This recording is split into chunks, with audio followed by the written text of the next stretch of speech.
Santo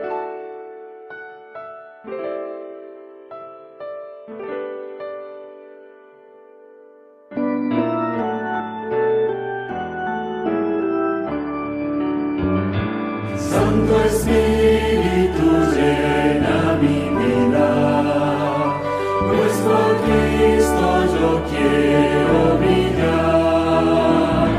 Santo Espíritu llena mi vida, úsame las almas a salvar.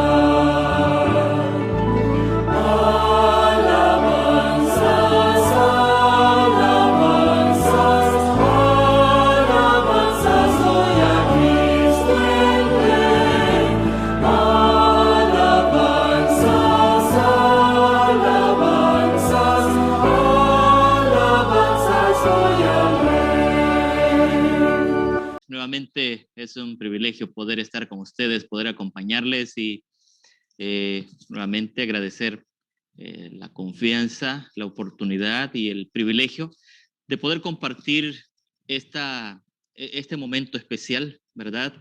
En donde hemos dispuesto humillarnos ante Dios, presentarnos delante de Dios para que Él pueda usarnos a cada uno de nosotros y hacer en sí la obra que Dios, ¿verdad?, determine en nuestra vida, pero sobre todo para poder ser usados poderosamente por nuestro Dios en este tiempo crucial de la historia de la raza humana. Anoche estuvimos analizando acerca de poder humillarnos, ¿verdad? Entregar el yo y dejar el yo a un lado para poder humillarnos delante de Dios. Estuvimos mencionando acerca de los discípulos a quienes Jesús habían estado con él durante 3 años y medio caminando. Sin embargo, en la hora del examen final, humanamente hablando, habían reprobado la materia. Pero el Señor Jesús dejó la mejor lección en aquel momento y Él comenzó a poder vestirse de siervo, o más bien a continuar haciendo ese papel de siervo con sus discípulos. Hoy queremos hablar de esa entrega obediente. Y bueno, frente al mayor desafío de su vida, Jesús se escapó al Getsemaní y había visitado ya este lugar muy apartado de la vista de Jerusalén y de las muchas ocasiones previas. Quiso Jesús alejarse, retirarse a un lugar solitario, a un lugar donde estaba lejos de los empujones, del aglomeramiento de las multitudes, donde él podía experimentar una comunión tan estrecha con Dios. Esa noche repleta de consecuencias eternas se llevó a cabo allí, justamente en ese lugar. Y Jesús quiso tomar consigo a 3 de los discípulos que eran más allegados, quizás los que tenían esa cercanía con Jesús. Y Jesús los llevó también, Pedro, Santiago y Juan. ¿Cuánto anhelaba Jesús ese compañerismo? Había experimentado con ellos un compañerismo, una comunión, y quería que ellos le acompañaran en ese momento también de oración, en donde, como ya dije anteriormente, estaba determinado, o mejor dicho, estaba en juego las consecuencias eternas. Pero nos dice la historia que Jesús estaba a poca distancia de donde estaban los discípulos, y él clamó: Padre mío, si es posible, pasa de mí esta copa, pero no sea como yo quiero, sino como tú. Saben que una de las cosas más difíciles que Jesús tuvo que enfrentar también. Fue ese momento en donde él comenzó a analizar el paso que debía de dar. Y él dijo: Señor, Padre mío, si es posible, pase de mí esta copa. Pero nuevamente, Jesús, quien en la oración modelo nos enseñó a pedir la voluntad, ¿verdad? Él dijo: pero no sea como yo quiero, sino como tú. En otras palabras, que se haga tu voluntad. Ahora, al reconocer los horrores que le guardaban, Jesús le imploró entonces a su Padre que quitara la copa de aflicción, que quitara aquel momento de angustia, que él estaba a punto de beber aquella copa amarga. Ahora, si le hubiera sido posible, habría en sí querido evitar la traición de Judas. Quizás también haber estado en aquel momento que fue juzgado por Pilato. O a lo mejor Jesús pudo haber evitado los látigos romanos, la corona de espinas, aquella cruz que tuvo que cargar también. Pero Jesús en realidad no se tomó a la ligera aquel sufrimiento. Fue en el Getsemaní donde él humilló su alma, en donde él clamó a su Padre, en donde él buscó siempre la presencia de Dios y donde comprendió que el pecado le quitaría su vida. Y frente a ese sufrimiento físico increíble, entre esa angustia mental que Jesús estaba enfrentando, ese trauma emocional, Jesús tomó la decisión de hacer la voluntad de su Padre. A lo mejor en nuestras actividades diarias, en nuestro diario vivir, hay algunas cosas en donde de pronto requieren de sacrificio, en donde a lo mejor requieren que nosotros también podamos decidir qué hacer. Pero Jesús había aprendido a hacer la voluntad de su Padre. Así que en cada decisión de la vida estuvo siempre comprometido en hacer la voluntad del Padre. Y esta era una lección que los discípulos tendrían que aprender. Y posteriormente allí, en esos 10 días en el aposento alto, ellos debían de comprender de que debían de entregar su yo, debían de entregarse al Señor de tal manera que ya no fuera en sí la voluntad de ellos, sino que ellos aprendieran a hacer la voluntad de Dios, la voluntad del Padre. Ahora, los discípulos, Pedro, Santiago y Juan, no comprendieron la importancia de ese momento. Jesús los llevó para que estuvieran con él. Jesús los llevó para que ese compañerismo y esa comunión con ellos también lo pudieran reconfortar y que ellos estuvieran orando también. Pero lamentablemente nos dice que los discípulos se sintieron tan cansados y no pudieron. Pero estaban allí, podían ver lo que su maestro estaba haciendo. Y como anoche estuvimos viendo, hasta después pasaron, después de la ascensión de Jesús, pasaron por la mente de los discípulos como una procesión, las escenas de la vida con Cristo. Y ellos comenzaron a recordar cuánto habían desperdiciado ese momento oportuno y ahora estaban comprendiendo en sí lo que Jesús Jesús quería enseñarles. Ahora, yo quiero mencionar algunos pasajes en donde se nos habla de cómo Jesús entregó su vida, entregó su voluntad a Dios. Por ejemplo, el libro de los Salmos, el Salmo 40, el versículo 8, nos dice: el hacer tu voluntad, Dios mío, me ha agradado, y tu ley está en medio de mi corazón. Así que Jesús él decía, no solamente estaba dispuesto a cumplir, sino que se agradaba en poder hacer la voluntad de Dios. Y tu ley, dice este versículo, está en medio de mi corazón. Era algo que Jesús en sí experimentaba. Era un estilo de vida. Así que ya no era algo que, bueno, que le era impuesto, sino que ya él se gozaba, disfrutaba en poder hacer la voluntad de su Padre. Y en San Juan capítulo 8, el versículo 29, Jesús también dijo, porque el que me envió, conmigo está. No me ha dejado solo el Padre, porque yo hago siempre lo que le agrada. Así que nuevamente Jesús está hablando de esa vida entregada, de esa vida entregada completamente al Señor para poder hacer su voluntad.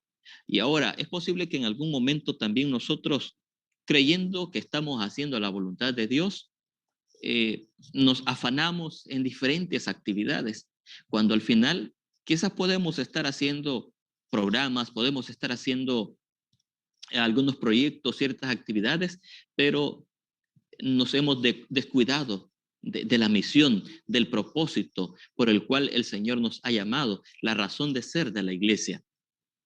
Hebreos capítulo 10, el versículo 7 también nos dice, entonces dije, he aquí que vengo, oh Dios, para hacer tu voluntad, como en el rollo del libro está escrito de mí.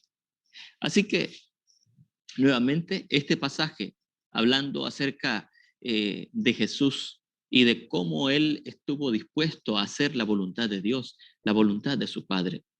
Ahora, veamos el objetivo de Jesús. El objetivo resuelto de Jesús era hacer la voluntad de su Padre. Toda su vida le dio la gloria a Dios. La entrega que él hizo fue una entrega obediente a su Padre. Fue el canal por las cuales las bendiciones de Dios también fluyeron hacia la tierra. Y el poder del Espíritu Santo que es derramado también fue entregado a través de aquellos corazones que se rinden a Él. Ahora, si recordamos aquel momento cuando también el llamado de Abraham, Dios le había llamado con un propósito y le dijo, te bendeciré y por medio de ti serán benditas todas las familias de la tierra. Hoy que Dios nos ha llamado. Y bueno, Dios quiere bendecirnos y nos ha bendecido sin duda, pero también Él quiere usarnos para ser de bendición para nuestras comunidades, nuestros vecindarios, para nuestros prójimos. Bueno, en fin, Él quiere usarnos con ese mismo poder también, pero para ello nosotros debemos de entregarnos completamente al Señor. ¿Qué creen ustedes acerca de Pedro, de Santiago y de Juan? ¿Escucharon la oración de Jesús en el Getsemaní? ¿Fueron testigos de lo que Jesús estaba viviendo en ese momento? ¿Creen ustedes que su ferviente súplica tocó el corazón de los discípulos? Deben ellos de haberse sentido asombrados por la entrega total del cometido de hacer la voluntad del Padre. Estaba a punto de poder pasar aquel momento amargo, de poder enfrentar la cruz. Pero Jesús estaba tratando en algún momento de evitar. Sin embargo, aprendió a decir que no sea como yo quiero, sino que se haga tu voluntad. Así que ellos debieron haber escuchado también estas palabras de Jesús. Fueron testigos del sometimiento absoluto, de haber entregado Jesús su vida completamente a su Padre. Aunque quizás no comprendieron aquel momento la lealtad que Jesús tenía, pero Jesús fue un ejemplo para cada uno de ellos. Y ese ejemplo los impresionó tan profundamente. Y fue entonces necesario que en el aposento alto, allí en el Pentecostés, ellos comenzaran a entender lo que Jesús trató de enseñar. Y nuevamente digo, pasó como una procesión en la mente de los discípulos. Cada escena, cada momento que ellos habían compartido con Jesús, recordaron esa vida maravillosa de Jesús cuando meditaba en su vida santa y pura. Ellos sentían que habrían trabajado demasiado duro en algún momento porque todavía no habían comprendido, no habían entendido en sí lo que significa el sacrificio. Así que en algún momento ellos pudieron quizás ver la entrega completa de Jesús, pero no quisieron aprender. Pero ahora en el aposento alto, cuando ellos dejaron el yo a un lado, cuando las diferencias fueron resueltas, cuando ellos se preocuparon más por hacer la voluntad de Dios, porque ya Jesús les había entregado la misión y esta no sería llevada a cabo si ellos no estaban allí unidos, orando, clamando, suplicando a Dios y entregándose completamente a Él. Por eso nos dice una cita que se encuentra en Hechos de los Apóstoles, la página 30. Dice, cuando meditaban en su vida pura y santa, sentían que no habría trabajado demasiado duro, ni sacrificio demasiado grande, ni tan solo pudiesen ellos atestiguar con su vida la belleza del carácter de Cristo. Y entonces fue en el aposento alto, cuando los discípulos buscaron juntos a Dios, fue hasta entonces que ellos comprendieron totalmente lo que es hacer la voluntad del Padre. Y ahora Cristo llenaba sus pensamientos. Su objetivo ahora era el adelantamiento del reino, era poder predicar el evangelio, era poder compartir, porque ya Jesús les había dicho, id y hacer discípulos a todas las naciones, ¿verdad? Ellos tenían que aprender a obedecer y a cumplir con la misión que Jesús les había dado. Ahora, la sumisión de Pedro fue tan crucial. Ahora fue un hombre diferente después del Pentecostés. Antes del Pentecostés, nosotros lo conocemos. El hermano Pedro andaba ahí su machete. La historia nos dice que cuando Jesús fue aprendido, el hermano Pedro sacó el machete, ¿verdad? Y le cortó la oreja al siervo del centurión. Y no crean ustedes que solamente estaba buscándole cortar la oreja. Quería volarle la cabeza, quería quitarle la cabeza. Y entonces, esa era la actitud de Pedro. Es más, Pedro, cuando Jesús le dijo, todos ustedes se van a escandalizar, él fue el que se atrevió a decir, Señor, quizás estos, pero yo jamás.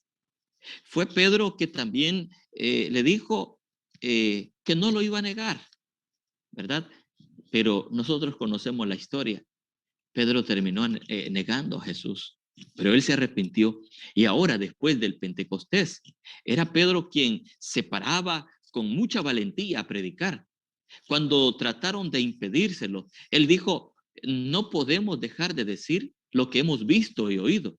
Cuando trataron de evitar la predicación, entonces Pedro dijo, es necesario obedecer a Dios antes que a los hombres. Estaba ahora con mucha valentía, dispuesto, había entregado su voluntad a Dios. Y bajo la influencia del Espíritu Santo, el ejemplo de Jesús marcó la diferencia. Al igual que su maestro, la ambición resuelta de Pedro era hacer la voluntad de su Padre Celestial.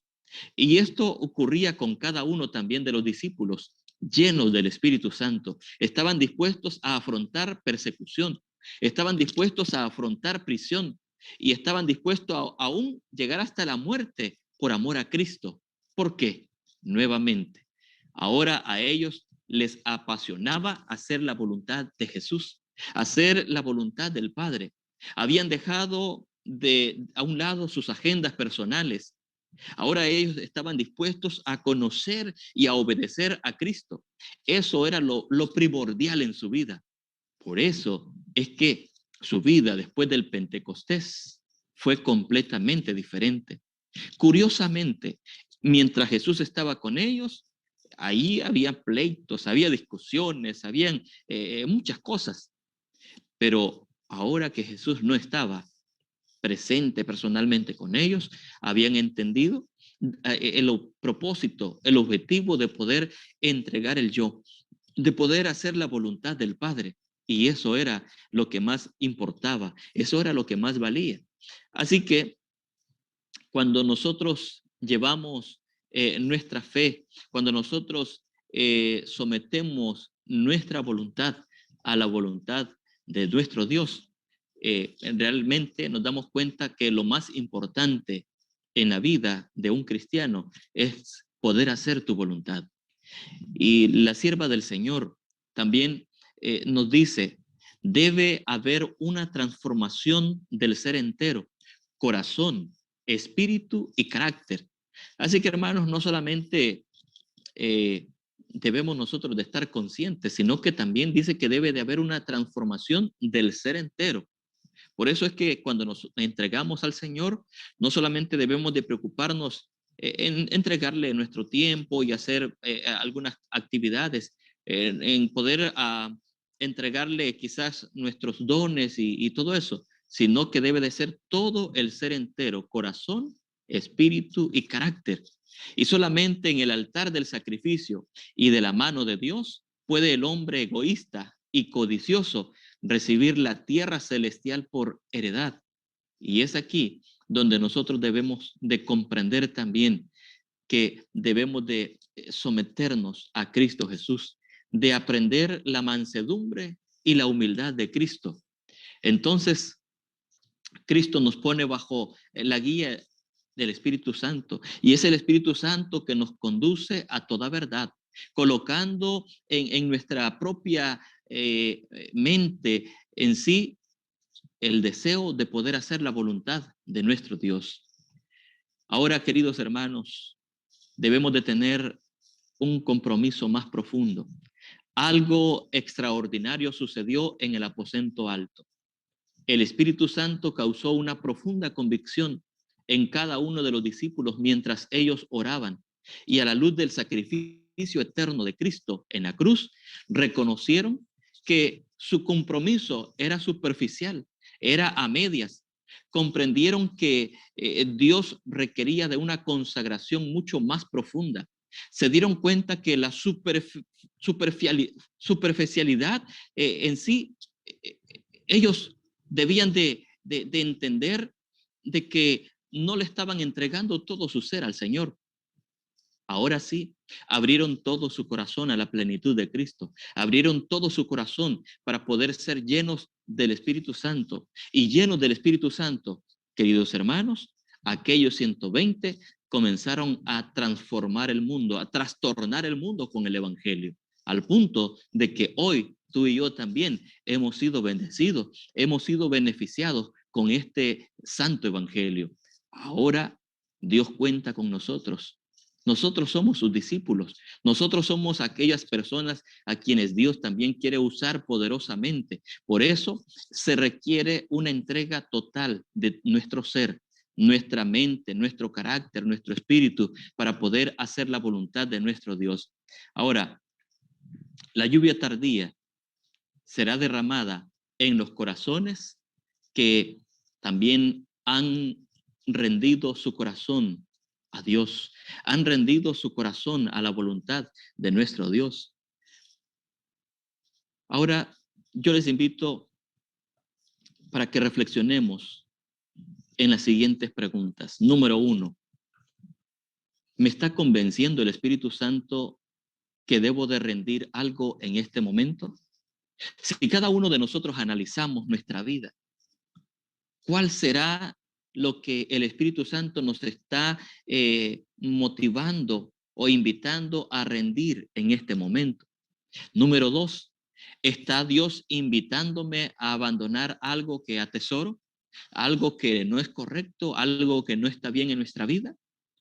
Y número 3, yo quiero leer para ustedes el libro de los Salmos, en el libro de los Salmos, el Salmo 51.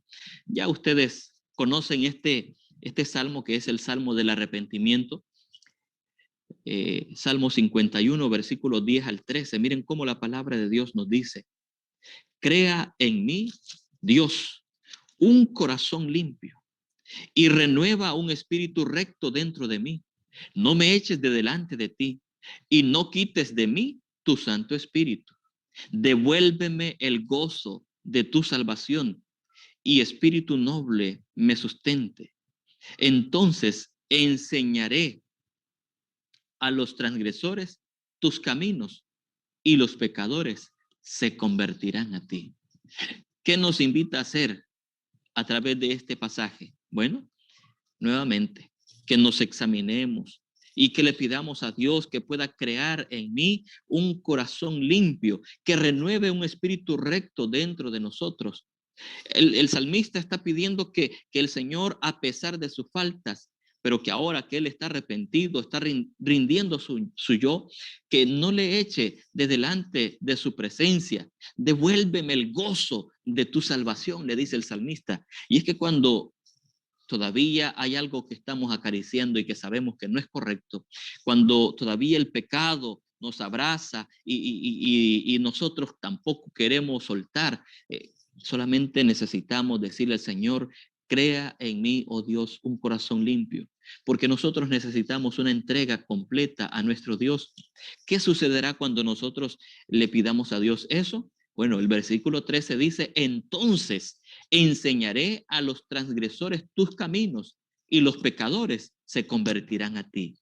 Queremos que algo grandioso pueda surgir, que algo grandioso pueda suceder. Entonces debemos de entregarle nuestro yo a Dios, entregarle, quitar el yo y poder llenarnos en sí del poder del Espíritu Santo.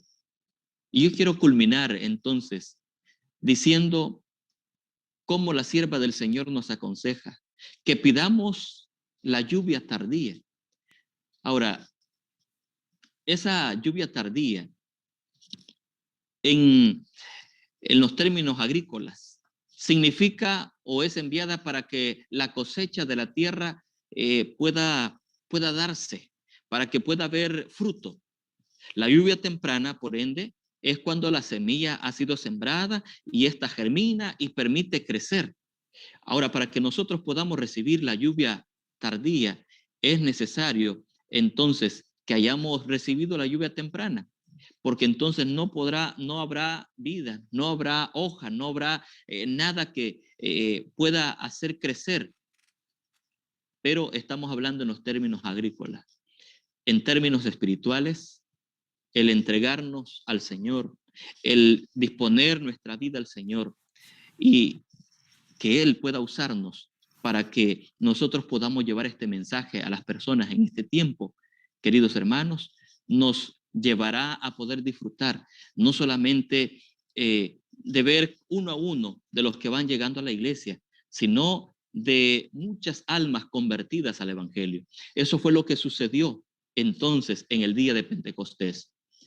Cuando ellos se reunieron, cuando estuvieron allí en oración, cuando estaban unidos con un propósito, habían dejado sus diferencias a un lado y entonces estaban dispuestos a hacer la voluntad de Dios. Ellos fueron revestidos del poder del Espíritu Santo.